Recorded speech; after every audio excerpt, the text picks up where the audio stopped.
이제 그 교리 산책이 우리 성령론 부분에 거의 이제 마지막 부분이 되는데요. 여러분이 그 이제 성령론을 마무리 지으면서 이게 육체의 일인지, 내 생각이, 내가 하는 일이 내 육신을 만족시키기 위해서 하는 것인지, 아니면 정말 하나님이 기뻐하시는 건지, 성령의 일인지 어떻게 우리가 분별할 것인가. 여러분 가지신 그 책자는 125쪽에 있는데요.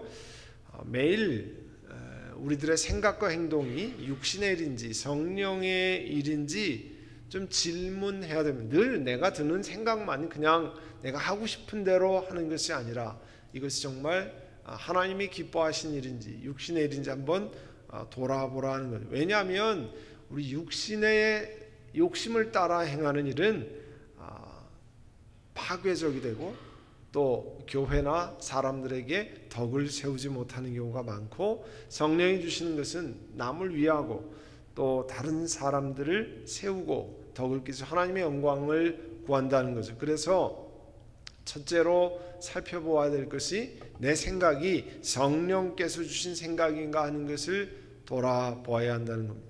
내 생각이, 내게 마음에 드는 생각이 성령의 생각인가 하는 가장 기본적인 검증은 당연히 하나님의 말씀에서 와야 됩니다.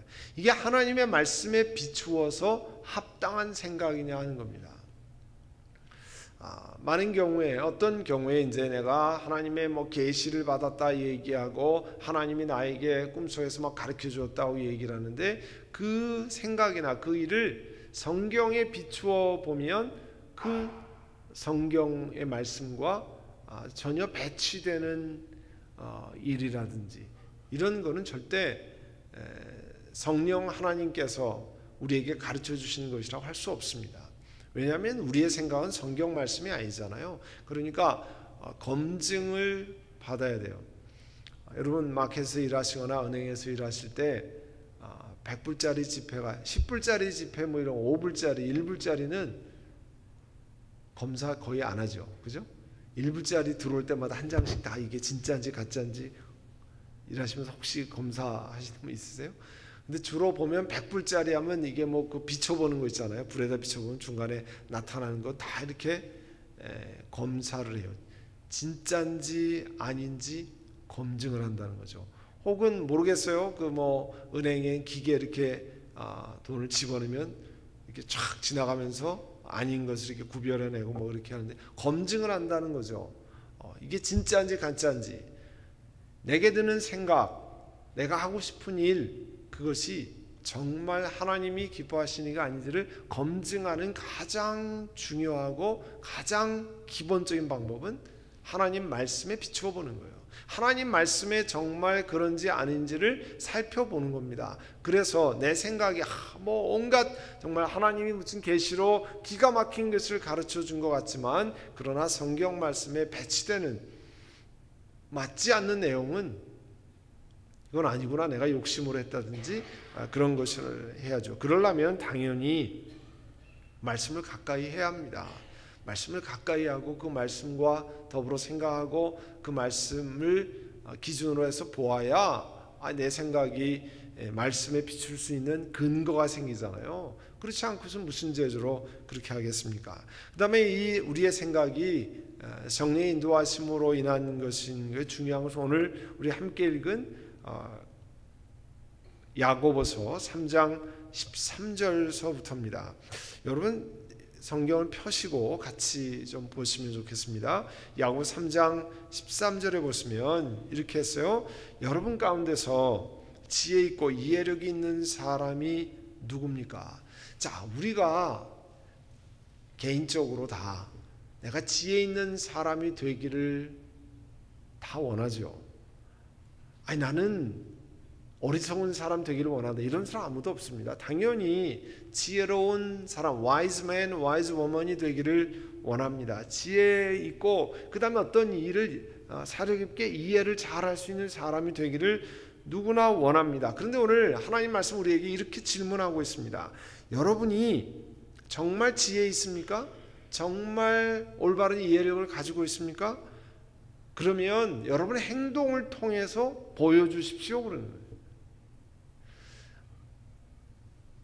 내가 지혜롭습니다. 다른 사람이 얘기하면 그 사람이 당신 지혜롭다. 그냥 어그리하면 동의하면 좋겠지만 그렇게 한 게 아니라 성경은 뭐라고 하냐면 정말 지혜로운지 행동을 통해서 행실을 통해서 나타내 보여달라 하는 거예요. 굉장히 중요한 이야기입니다. 행실을 통해서 보여달라. 그런데 그 오늘 본문에는 그 행실을 통해서 보여주는데 이러이러한 것들이 나타나면 이게 하늘로서부터 온 지혜고 이러이러한 것들이 나타나면 육신의 욕심 때문에 온 것이라는 것을 기준을 명확하게 가르쳐 주었어요.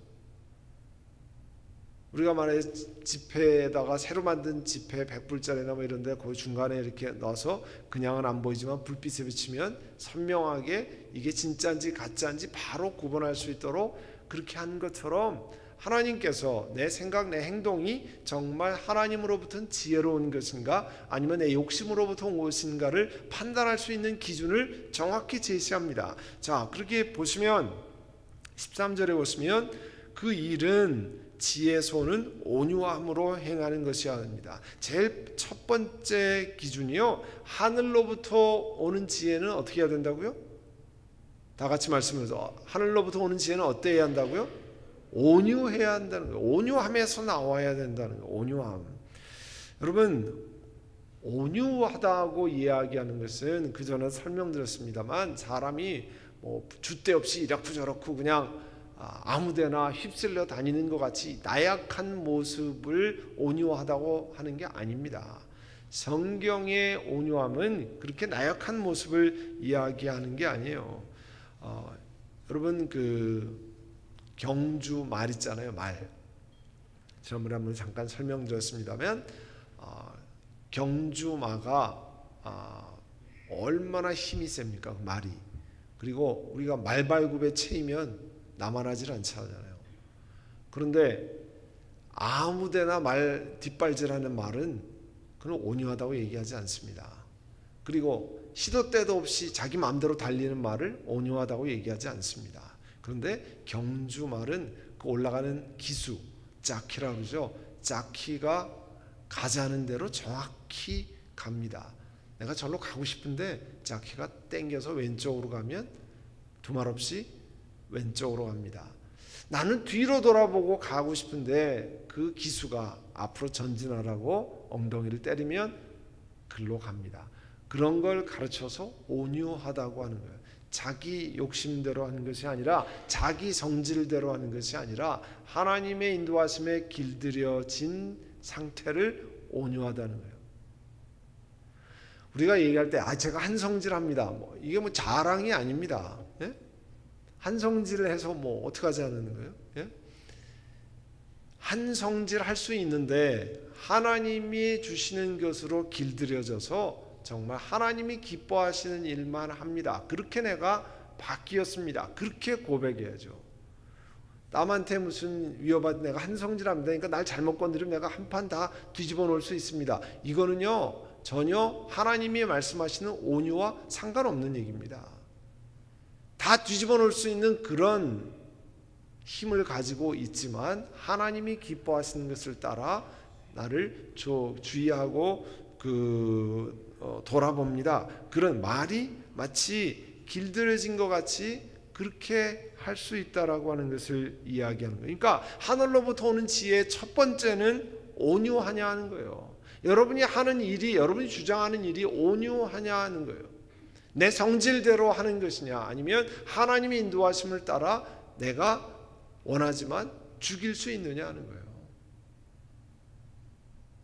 이게요 성령께서 주시는 것이 아니냐는 중요한 것입니다. 여기 몇 가지가 그런 게 나오는데요. 여러분 14절에 보시면 14절 보시면 여러분의 마음속에 지독한 시기심, 경쟁심이 있으면 자랑하지 말고 진리를 거슬려 속이지 마십시오. 내 마음을 돌아보니까 이게 경쟁심으로 저 사람보다는 내가 잘해야 된다.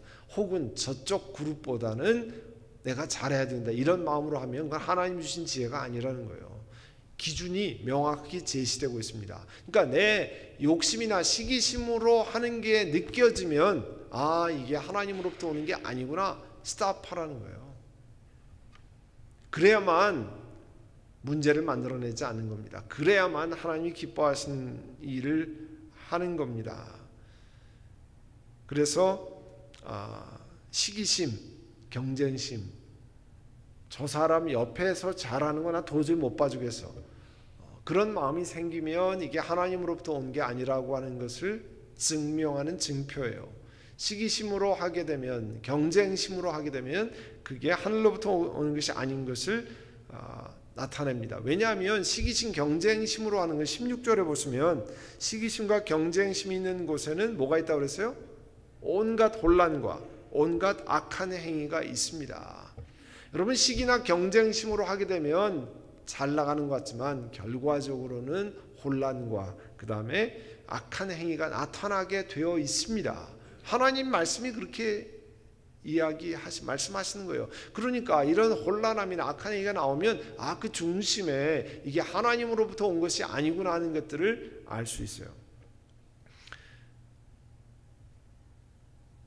그러면 이제 여기 3번에도 마찬가지인데요. 당신의 계획이 자신의 욕심을 위한 것인가 아니면 하나님의 영광을 위한 것인가? 그게 이제 17절에 보시면요,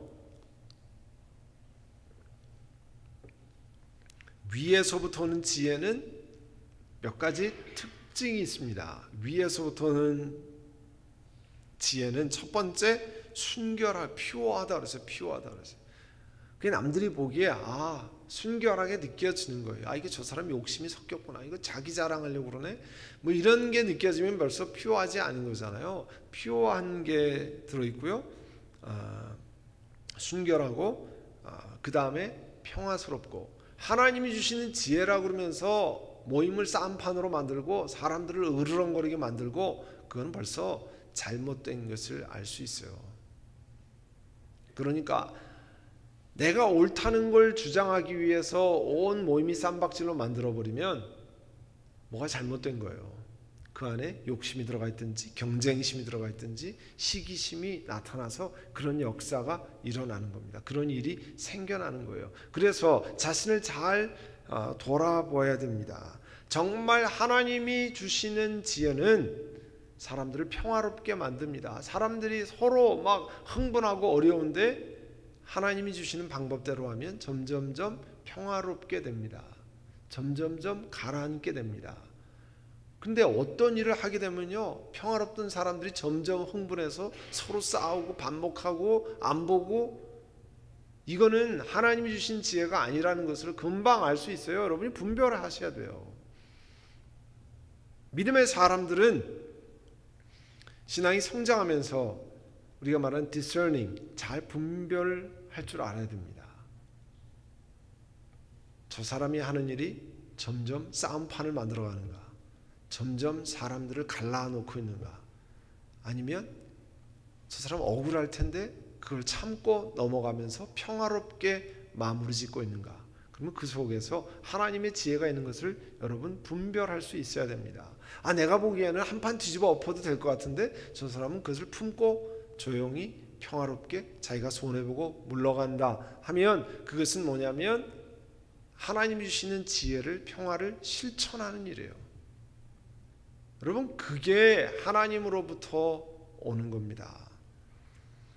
또 하나님으로부터 오는 거는 친절하다고 그랬어요. 친절하고 온순하고 다 뭐 비슷한 얘기지만, 하나님으로부터 오는 것은 당연히 친절함이 나타나고 온순함이 나타나요. 그래서 모든 사람이 느끼게 됩니다. 알게 됩니다. 그게 성령 하나님께 의지하면서 우리 삶 속에 나타내야 되는 일이에요. 그리고 계속해서 자비와 선한 열매가 풍성하다는 거죠. 넉넉하고 남을 불쌍히 여기고 다른 사람을 긍휼히 여기고,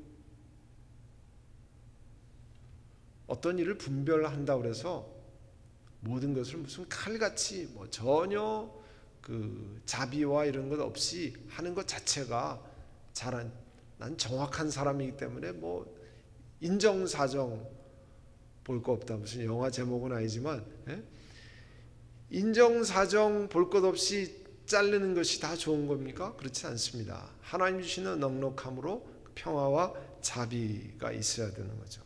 그렇게 선한 열매가 풍성하고 편견과 위선이 없다. 그것이 위선, 히포크리트, 나를 드러내기 위한, 실제로는 아닌데 그런 것처럼 드러나는 이런 것들이 나타나면 그건 뭐냐면 욕심이 있는 거라는 거예요. 대신에 순결하고 평화롭고 친절하고 온순하고 그 일을 만나면 다 같이 흥분했던 것들이 가라앉고 평화롭게 되고, 항상 내가 손해보면 평화로워집니다. 내가 양보하면 싸움이 잦아듭니다. 내 거 다 챙기고 내가 하는 거 다 챙기려고 그러면요 절대 끝이 나질 않아요. 손해보고 양보하고 뒤로 물러서고 하나님이 다음 기회를 주실 거야. 하나님이 은혜로 길을 주실 거야. 기다리면 하나님이 하나님의 손 아래에서 기다리라고 그랬잖아요. 그러면 하나님이 높여주실 때가 있어요. 지금 하나님의 때가 아닌가 보다. 아니, 하나님이 기다리라고 하시는가 보다. 지금 내 것을 쟁취하는 것이 아니라 하나님의 때까지 기다리면 하나님이 높이신다고 그랬잖아요. 여러분, 그런 것들을 경험하면 그게 하나님께로부터 오는 지혜라는 거예요. 육신의 일인지 성령의 일인지 분별하는 것 가운데 하나가 야고보서 3장 13절에 18절이 굉장히 중요한 기준이 돼요. 무엇으로 이게 성령의 일인지 아니면 육신의 일인지 구별할 수 있느냐 하는 겁니다. 이게요, 하나님 말씀이 우리에게 그와 같은 것을 주는 겁니다. 이 말씀을 여러분 많이 묵상하면 여러분의 일터에서의, 가정에서의 문제, 교회 소그룹, 교회 봉사하고 어떤 일을 할 때 중요한 시금석이 됩니다. 굉장히 중요한 말씀이에요. 우리 신앙생활 일생을 하면서 엄청나게 부딪히는 일이 많잖아요. 힘든 일이 많잖아요. 중요한 일을 결정할 때 이게 내 뜻으로 하는 건지 하나님이 기뻐하신 일인지 이게 사람의 욕심으로 하는지 무엇으로 분별합니까? 나타난 열매로 분별하는 거예요. 하나님의 뜻이라고 하면서 막 멱살 잡고 난리를 치면 벌써 이건 하나님의 뜻이 아니고 사람의 욕심이 개입됐다고 하는 것을 극명하게 나타내는 거예요. 그 행실로서. 성경이 그랬잖아요. 정말 지혜 있습니까? 그러면 행실을 보여주십시오, 이렇게 얘기했어요. 그 행실을 지혜로 보여주지 못하면 하나님 주신 지혜가 아니란 사실을 내 스스로가 이야기하는 겁니다. 그러니까 이거 자신을 살펴야 돼요. 여러분, 이거는 교회 안에서만 얘기하는 게 아닙니다. 여러분이 비즈니스 할 때, 여러분이 직장에서 일할 때 정말 나는 어떻게 하느냐, 진짜 하나님 주신 지혜로 하느냐 아니면 내 욕심으로 하느냐 하는 것을 돌아보는 겁니다. 그거를 늘 살피면서 돌아보는 것이요 얼마나 중요한지 모릅니다.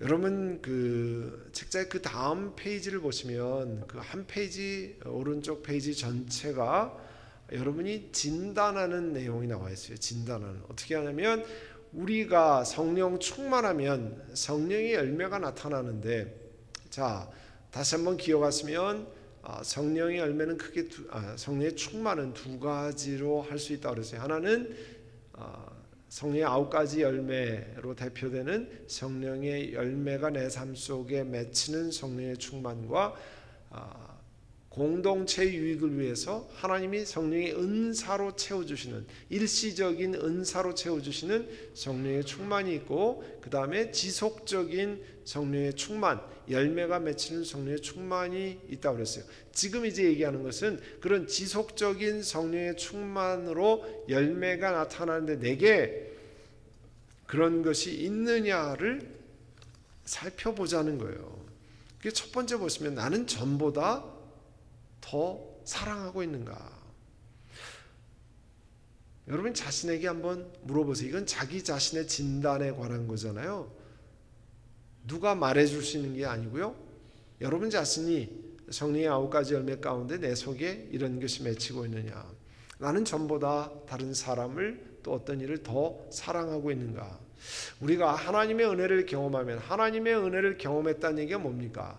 내가 하나님의 자녀 될 수 없는 사람인데, 내가 하나님 앞에 이 자리에 쓸 수 없는 사람인데, 하나님이 나를 불쌍히 여기셔서 내가 이런 은혜를 받을 수 없는 사람인데 나를 부르셨다고 하는 것이 하나님의 은혜잖아요. 하나님의 은혜를 경험하면 다른 사람을 향해서 넉넉해지기 시작하잖아요. 하나님의 사랑이 큰 것을 기억하면 남을 긍휼히 여기기 시작하네요. 남을 긍휼히 여기면 더 사랑할 수 있습니다. 우리가 말하는 율법주의의 잣대로 이거는 이렇게 해서 안 되고 저거는 저렇게 해서 안 되고 그렇게 하기 시작하면 사실 똑같은 잣대로 내 자신을 그렇게 해야 되거든요. 우리가 모두가 다 하나님을 향해서 하나님 나를 불쌍히 여겨주시기를 원합니다. 하나님 내가 이렇게 부족한 존재입니다. 하나님 내가 이렇게 연약합니다. 그렇게 기도 안 하는 분이 어디 있습니까? 하나님 그 하나님의 잣대로 그냥 사정없이 나를 내리쳐 주십시오 이렇게 기도하는 사람 없어요. 다 하나님 나를 불쌍히 여기시기를 원합니다. 내가 이렇게 부족합니다. 내가 이것밖에 안 됩니다. 다 그렇게 기도하잖아요. 근데 나를 향해서는 그렇게 기도하면서 왜 다른 사람을 향해서는 이것도 안 되고 저것도 안 되고 이렇게 할 수 있느냐는 거죠. 내가 하나님의 은혜를 경험한 사람이라고 생각하면 다른 사람을 향해서 넉넉해지기 시작한다는 거예요. 그래서 하나님 내게 주신 은혜가 큽니다 고백하면 다른 사람을 향해서 긍휼히 여기는 게 점점 넓어지는 거죠. 그러니까 하나님의 은혜를 많이 경험하면 다른 사람을 향해서 긍휼히 여기는 게 넓어집니다. 왜냐하면 주기도문에도 다른 사람이 저를 용서하신 것 같이 나를 용서해달라고 그러잖아요. 내가 하나님 앞에 나를 용서해달라고 그러면서 다른 사람을 용서하지 않는다는 것은 나를 용서하지 말아달라고 얘기하는 거거든요. 그렇게 얘기할 사람이 어디 있어요? 자, 그리고 두 번째 보시면 나는 전보다 더 기쁨이 많아졌는가? 성령의 9가지 열매 가운데 전보다 더 기쁨이 많아졌는가? 여러분, 기쁨은 재미있는 게 많아져서 기뻐진다가 아닙니다. 그런 기쁨 이야기하는 게 우리가 말하는 그런 기쁨 말고요. 여기서 성경에서 말하는 기쁨은 하나님과의 관계가 깊어지면서 내 영혼 가운데 주시는 희락, 그런 기쁨을 말하는 겁니다. 여러분이 개인적으로 하나님 앞에 기도하고 하나님 앞에 진짜 침잠하고 낮아져서 하나님과의 관계가 깊어지면 내 마음에 오는 다른 것과 바꿀 수 없는 기쁨이 있습니다. 그런 기쁨을 얘기하는 거예요. 내 속에 그런 기쁨이 많아졌느냐 하는 거죠. 하나님과의 관계가 더 깊어졌는가 그런 것을 묻는 겁니다. 하나님과 관계가 깊어지면 하나님과의 관계에서 경험하는 기쁨이 있어요. 그 기쁨은 내가 뭘 많이 가졌느냐, 내 자식이 잘 됐느냐, 내가 건강하냐 이런 것과 상관없어요. 내 영혼이 하나님 속에서 얻는 새로운 기쁨이 있다는 거죠. 세상이 설명할 수 없는, 물질이나 환경이 설명할 수 없는, 넘나들 수 없는 그런 기쁨이 있다는 거죠. 또 우리가 데살로니가전서 5장 16절 보면 항상 기뻐하라 했잖아요. 여러분, 항상 기뻐하는 게 기뻐할 일이 많기 때문에 항상 기뻐하는 게 아니죠. 하나님이 내 삶을 주관하시기 때문에, 내 삶을 하나님께 드렸기 때문에, 하나님께 맡겼기 때문에 오늘도 하나님이 나를 통치하십니다. 그러니까 내가 기뻐할 수 있습니다. 왜냐하면 지금 어렵지만 이런 것도 나를 훈련시키는 중요한 도구가 돼서 나중에 감사할 수 있기 때문에 기뻐하고, 또 하나님 주신 귀한 일은 감사해서 기뻐하고, 그래서 항상 기뻐할 수 있습니다. 그렇게 고백하는 것 아니에요. 우리 자신을 돌아보면서 내가 성령 충만하냐? 세 번째, 나는 전보다 더 평강을 누리고 있습니까? 오늘 우리가 암송한 구절이 베드로전서 5장 7절이잖아요. 너희 염려를 다 주께 맡기라. 너희 염려를 다 주께 맡기라. Cast out your anxieties on him. 그 주님께 우리의 염려, 걱정을 던져버리라. 왜냐하면 그가 너희를 돌보십니다. 하나님이 우리를 돌보시기 때문에. 집에 와서 여러분 자녀들이 어렸을 때, 혹은 지금 어린 자녀들이 집에 와서 학교 다녀서 가방 집어 던지고 나가서 놀기도 하고 친구들과 게임도 하고 이렇게 합니다. 저녁 걱정해가지고 그 앞에 앉아서 내가 이거 저녁을 어떻게 만드나 이렇게 하는 애들 아무도 없습니다. 일단 가방 던져놓고 그 다음에 자기 놀기만 합니다. 저녁 걱정은 누가 하는 거예요? 엄마가 알아서 하는 거니까 나는 저기 안 합니다. 자, 그런 것처럼 걱정할 거를 내가 걱정해야 되는데 아이가 저녁에 반찬이 뭐가 될지 걱정하는 거는 우리가 일반적으로 정상적이지 않잖아요. 그게 우리의 염려를 주께 맡기고 그 다음에는 하나님이 역사하실 것을 하는 것 아니에요. 우리 이번에 표가 우리가 기도하면 하나님께서 일하십니다. 전부 내가 일하고 내가 끼워놓은 거 내가 뽑고 뭐 이렇게 사는 법만 있는 게 아니라 내가 하지 않은 것을 하나님으로부터 공급받고 그렇다고 해서 아무것도 안 하고 판판히 놀면 된다 그런 뜻이 아닙니다. 하나님께서 하실 일을 하나님께 의탁하고 나는 내 사역을 감당하면 내가 기도하는 동안에 하나님이 사람의 마음을 여시고 기도하는 동안에 일이 돌아가게 하시고 기도하는 동안에 하나님의 역사하심으로 내가 기도할 때 하나님이 일하신다라고 우리가 고백하잖아요. 그런 것 때문에 전보다 더 평강을 누리고 있느냐. 여러분 신앙이 깊어진다고 하는 것은 하나님께 더 많은 것을 맡기고 믿음으로 걸어가는 거예요. 환경이 좋아서가 아니라 그 속에서도 하나님의 역사하심을 믿고 한 걸음 한 걸음 걸어가는 거잖아요. 또 나는 전보다 더 잘 참고 있는가. 여러분 갈라디아서 6장 1절에 이렇게 말씀합니다. 어떤 사람이 죄에 빠진 일이 있으면 그 사람을 온유한 마음으로 잘 잡아주고 그 다음에 나 스스로를 살펴서 유혹에 빠지지 않도록 조심하십시오. 그러니까 다른 사람이 잘못한 것을 보면 나도 똑같이 잘못할 수 있는 사람이니까 내 자신을 돌아보아서 유혹에 빠지지 않도록 조심하는 거예요. 그러니까 다른 사람을 향해서도 긍휼히 여길 수 있고요. 더 잘 참을 수 있어요. 또 그뿐만 아니고 베드로전서 3장 9절에 보면요. 우리 주님께서 약속을 더디시키는 것이 아니라 우리를 위해서 다 오래 참으신다고 그랬잖아요. 잘못할 때만 그냥 벼락이 떨어진다든지 바로 심판이 임한다든지 그게 아니라 우리를 향해서 오래 기다리셨기 때문에 저나 여러분이나 이 자리에 와서 앉아있고 서있고 그렇게 되는 것 아닙니까? 하나님께서 아무도 멸망치 않고 모두 회개하는 데 이르기를 원하십니다. 그러니까 더 많이 더 잘 참고 있는다는 거죠. 하나님이 참으시기 때문에 나도 참는다는 것을 이야기하는 거잖아요. 그리고 우리 성령의 9가지 열매 가운데 나는 전보다 더 자비를 나타내고 있습니까? 에베소서 4장 32절을 보면요. 서로 친절히 대하고 서로 불쌍히 여기고 하나님께서 그리스도 안에서 여러분을 용서하신 같이 서로 용서하십시오. 그게 남을 향해서 자비롭게 하는 거잖아요. 더 친절히 대하고 불쌍히 여기고 다른 사람을 향해서 불쌍히 여기고 친절히 대하고 하나님이 나를 그렇게 하셨기 때문에 하나님이 나를 그렇게 대하셨기 때문에 나도 다른 사람을 향해서 그렇게 하자 하는 겁니다.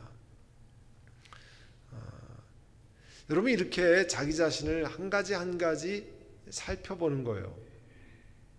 내 자신 속에 이런 정리의 충만으로 열매를 맺고 있는가. 내가 신앙생활한 연수가 이제 5년, 10년, 20년, 30년이었는데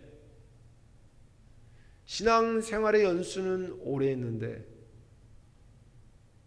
내 왜 성질이 안 죽는가? 네? 돌아보셔야 되잖아요. 하나님 앞에 내가 고쳐야 될 하나님, 내가 잘못이 있다, 문제가 있다고 생각되면 하나님 앞에 내어놓고 기도하셔야 되잖아요. 하나님 내가 이런 못된 성질이 있는데요, 못된 성격이 있는데요, 하나님 좀 깎아주시기를 원합니다. 하나님 나는 그런 거 참 못 참아요. 나는 못 참아요. 뭐 이거는 자랑이 아니라고 그랬습니다. 날마다 못 참으면 안 돼요. 일 건수마다 못 참으면 안 되는 거죠. 그러면서 신앙생활이 연수가 더해가면 힘든 거죠. 제가 지금 생각해 30몇 년 전에 교회 그 사역을 할 때 제가 교육전도사로 있을 때요. 84년이니까 뭐 30 몇 년 됐죠. 거기서 그 목사님, 그 교회가 굉장히 어려운 교회였어요. 아주 힘들고 뭐 문제가 많고 그런 교회인데 그 목사님이 이제 교육자들 앉혀놓고 뭐라 그러냐면요. 예수 믿으면서 성질이 못 되면 아무도 고칠 사람이 없다고 그렇게 얘기하시러 그 목사님이 자기 경험에 의하면 예수 믿으면서 성격이 막 성질이 못 되면 감당이 안 된다. 예수님도 하나님도 고치기 어렵다는 거예요. 여러분 그 얘기는요 아주 빗대서 얘기하는 거잖아요. 그 얘기는 뭐냐면 남들이 이야기하는 그런 안 좋은 성격 이런 것들이 주 안에서 깎여져야지 되는 것 아니에요? 우리의 정과 욕심을 십자가에 못 박는다는 게 뭡니까? 신앙생활은 몇십 년 했는데 내 성격은 하나도 안 바뀌나 이걸 막 고칠 수 없는 성격은 자랑할 수 있는 게 아니죠. 하나님 앞에 이와 같은 것을 깎고 고치고 하나님 내가 이런 성품이 있는데 하나님이 이것을 깎아주시기를 원합니다. 고쳐주시기를 원합니다. 여러분 그게 신앙생활 아니에요? 나 원하는 것만 쟁취하는 게 신앙생활을 착각하는 분들이 많이 있어요. 그건 세상에서도 샤머니즘에서도요. 목욕 제기하고 물 떠놓고 뭐 다른 종교에서도 머리를 뭐 바닥에 부딪히면서 다 깨지면서 피 흘리면서도 해요. 자기 원하는 거 얻기 위해서. 여러분 그런 걸로 되면 안 됩니다. 우리는 하나님 말씀에 순종하는 훈련을 하고 배우는 거죠. 내가 원하는 것을 얻는 것이 우리 신앙생활이 아닙니다. 그러려면 성령 충만한데 성령의 열매가 이런 삶의 열매가 내 속에서 나타날 수 있도록 신앙의 연수가 이제 예수님을 영접한 사람하고 10년, 20년, 30년 혹은 일생 동안 신앙생활하는 사람이랑 차이가 나야 되잖아요.